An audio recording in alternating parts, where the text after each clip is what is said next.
situation on Saturday against Leicester at home in their own backyard, and your impressions of them, and how impressed you've been at the fact that they've done so well this season.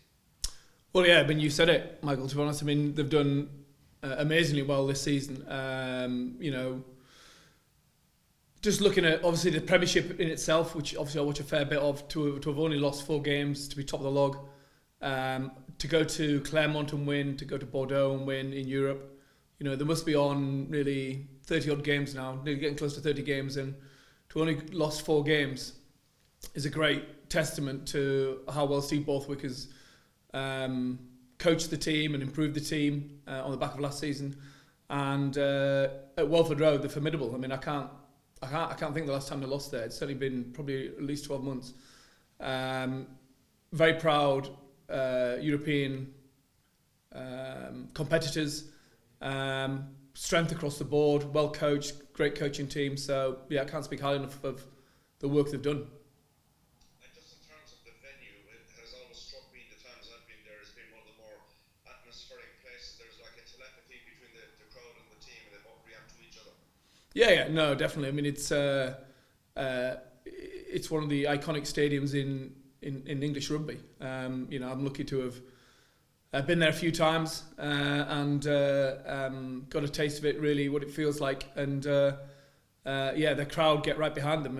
And this week will be no exception. Hopefully, we've managed to secure some tickets for some Leinster fans, because the Leinster supporters are equally passionate. They're very similar clubs in a lot of ways in terms of the way in which they've been built, on the academy and the DNA of the clubs, in terms of the hard work ethics of both clubs, and the support's play a big part in that. And I think it's going to be one of those special European games for sure. Are you concerned that that Leicester have continued playing all the way through in the Premiership, and you are maybe slightly lacking in terms of match sharpness, given the fact that the majority of the first team stayed behind and didn't travel to South Africa? It's a while since you've played together. Yeah, no, obviously the Connacht game was the last game, that's always the risk. The challenge for us, if we had have sent everyone to South Africa, is that the team's only just least returning this afternoon. The team's only just got back, so very hard to prepare properly on the back of that. And that's one of the challenges for all the teams, and it will be for every team, who end up playing the South African teams, both in our competition but also in Europe next year. It's one of the challenges that we'll face. So we made this decision, and obviously for us, it's important to get the quality of our training right and the right level of opposition to make sure that, as you say, we're battle hardened, match ready, and we can deliver under pressure at the highest of levels at the weekend. So we'll see come Saturday, but I take confidence from the break we had during Christmas because of the COVID. When we came back, we played well, but this is a different challenge altogether. Cheers, thanks a million. Appreciate your time. Stuart, if I can, before we just talk about the game, just on the injury update, Ronan Kelleher, is Ronan out now for the weekend, and the position of Ryan Baird? No, they're both available. So both of them. Justin, that was the injury update we issued at 2 o'clock, that both were available. I saw that. Yeah, sorry, both available. Apologies, I wasn't sure that if Ronan was available. So Yeah. that Ryan was. Just on the game itself, Stuart, Robbie mentioned the kicking game and the fact that Leicester play very little rugby, or try to play very little rugby in their own half. Is that something you've focused on? And what other aspects do you feel are going to be key come Saturday? Well, I don't think they don't play any rugby in their own half. They certainly put a big emphasis on the accuracy of their kicking game. Their kick chase is very effective. Their set piece is very effective. Their defence is very effective. But they've still got the ability to play with width. They've still got the ability to challenge defences in different ways. You saw at the weekend against Bristol. You don't get a scoreline like that without having a lot of tools in your armoury. Obviously, I know the half-backs very well. I think they're all... got 3, international quality scrum halves, in my opinion, with Ben, Richard Wigglesworth and Jack as well, Jack Van Portley, who's an outstanding young player. They've got, to George and Freddie Burns at 10, who are both very, very well.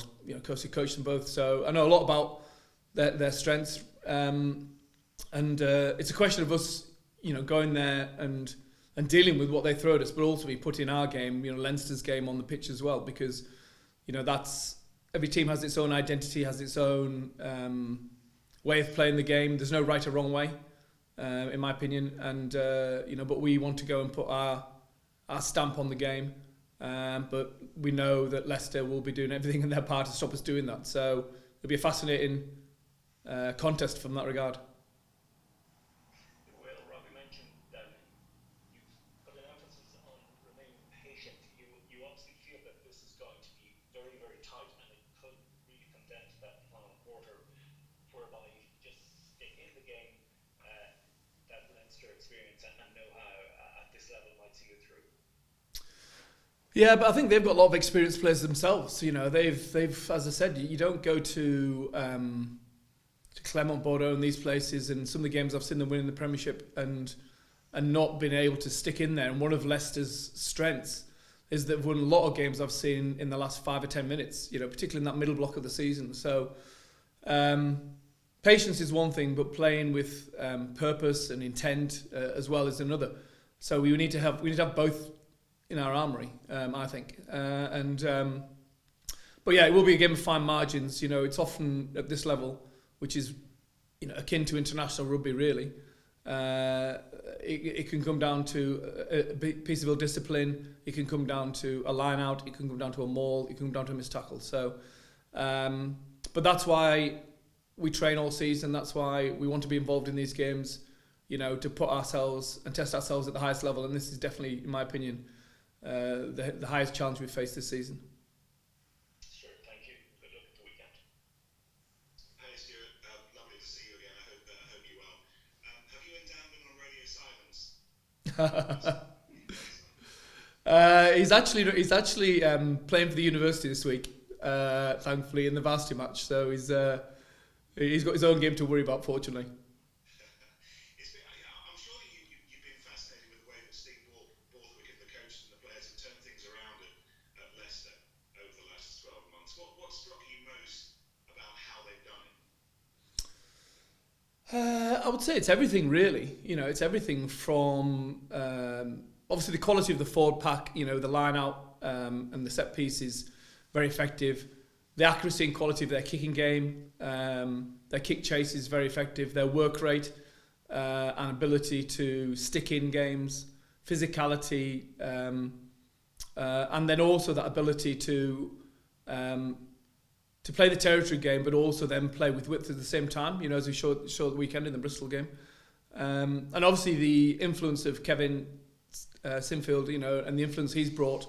Obviously, I know Kev well, and I know the type of person he is and how he can inspire and motivate through his words, which you can see in the actions of the Leicester players in defence. So, they've when you look at weaknesses, there aren't many, and that's a credit to the coaching team that they've managed to recruit well, to reinvent the players who were already there when they took over, and to create the complete package that you've seen. And the Premiership as well as I do, and to go like they've done so far has been incredible, really, this season. Are you excited about the tactical challenge? Because I know you look a lot at how the game is developing, how it might develop over the next few years. This business of either holding onto the ball or kicking it away. Where are we in that balance at the moment, do you think? With kind of reference to what we might see this weekend at Welcome Green? Well, I think as I said at the outset, I think you can win the game in lots of different ways, and that's one of the beauties of this game. It's not to say that we run it from everywhere and we'll never kick the ball, or we'll not try and drive a maul. You know what I mean? It's what we aspire to be is a team that can play the game in many different ways and pick the right tool out of the box at the right time. We want to be unpredictable and hard to prepare for.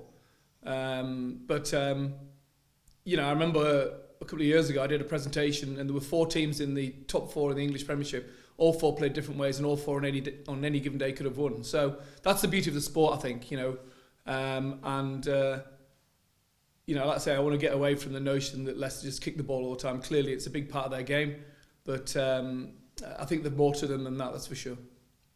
Great to talk to you again, Stephen. Have a good week. Okay. Hi Stuart, how are things? Joe here from Virgin Media. How are you? Good, thanks. Yeah, all good, Joe. I know the second leg against Connacht was an incredibly impressive performance. I thought it was as good as I've seen you this season. But I must ask, just from your point of view, how pleased were you with that performance, and how much of a step up will it be against Leicester as opposed to against Connacht the last yet?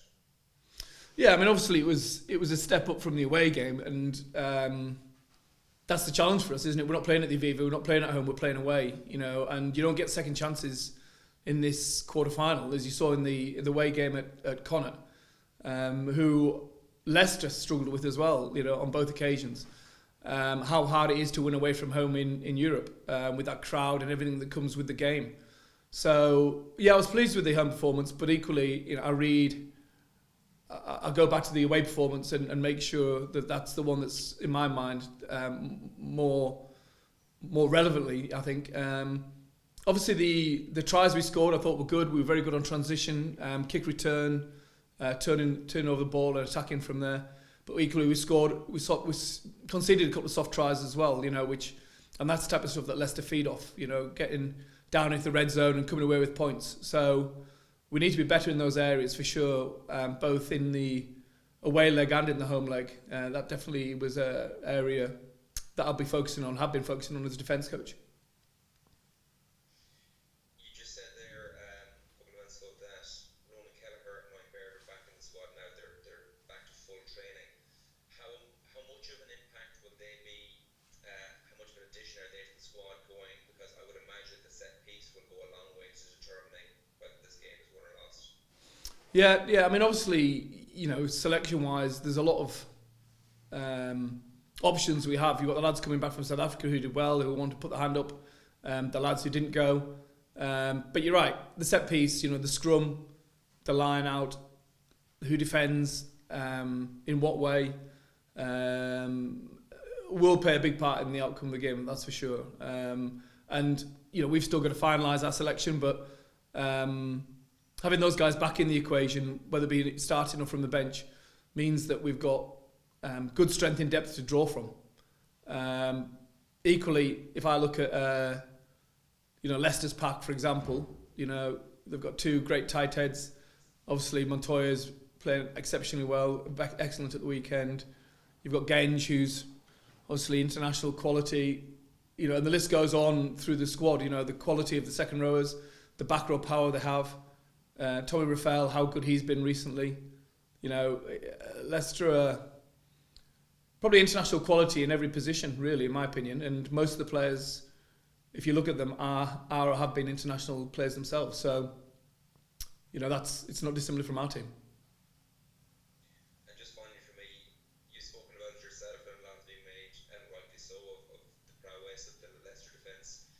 What are you doing? What are you working on? I'm sure you're not going to give it. Yeah, exactly. What are the keys to unlocking it? What can you work on?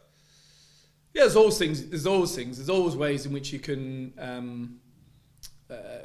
work on creating problems for defensive teams. But you know, we focus obviously on the opposition, and we focus on you know, where we think there are opportunities. But equally, a big part of Leinster's success is the fact that we focus on ourselves a lot, and we drive a lot of the standards in training by being very, very good at what we do. And we work hard on the instruction part of the game, we work hard on the transitional parts of the game, we work hard on the set piece start of the game and the starter plays. And you know, I know Kevin will have them ready.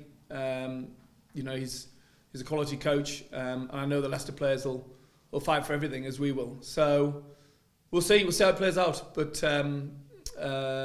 yeah, we will be very much focusing on ourselves in the build-up to the game from now on. Thanks, Stuart. Last question, Michael Glennon, please. Thank you. Yeah, just a quick one there. Is James Ryan available for selection? And presuming that technically and medically he's fit, was there any extra care needed about someone who'd had so many concussions, about any mental issues he may have had? No, I mean, he's available. He's trained. He's had a graduated return to play. Obviously, a lot more extended than you'd normally give a player, given the fact, obviously, it was a while ago when he left the field the last time. But No, he's good. He's training well, and yeah, he's in the mix.